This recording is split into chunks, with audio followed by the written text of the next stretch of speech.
Is your teen struggling with executive dysfunction? Hi, my name's Catherine, and I'm a therapist with Mindful Healing. When it comes to our teens, sometimes they struggle with things that we feel are super easy. It seems like things that should come naturally, like completing our chores, keeping track of time, finishing a task. These things are all managed by our executive functioning systems in our brains.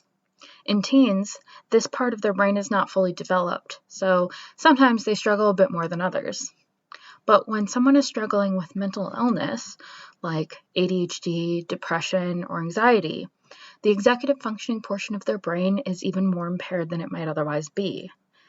This makes it extremely difficult for them to start tasks or to finish them.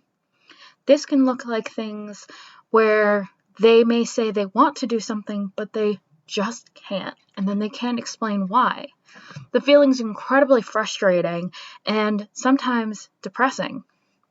If you feel like your teen might not be able to start tasks or is struggling with things that seem like they should be straightforward, like organization or constantly being late or even not being able to fall asleep, they might be struggling with executive dysfunction. Luckily, that's something that, with some therapy, they can absolutely overcome. The spoon theory is a theory that was originally developed to help explain energy conservation in people with chronic illnesses. The idea is that every single day, people wake up with a certain undetermined number of spoons. These spoons represent the amount of energy they have to complete tasks. Tasks throughout the day that they may need to complete cost different amounts of spoons. So, for example, showering might be 2 spoons. Doing your homework might be 3. Going to work might be 10.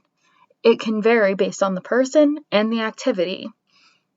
So, how is this helpful for mental health? Well, mental health has effects on energy the same way chronic illnesses do. People with depression or ADHD can struggle the same way. So, what does that mean?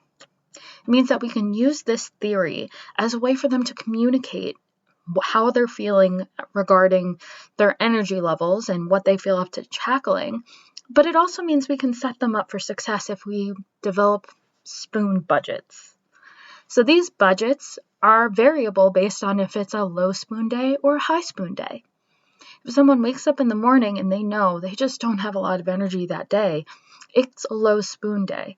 And they know, if they've budgeted ahead of time, that there are certain tasks that may cost too many spoons and they can't afford to do them that day. If there's open communication between parents and their teens about the spoon budget, it can help teens and parents be on the same page about what things are going to get done and when, and why that might be happening. For more information, feel free to reach out to Mindful Healing. Thanks.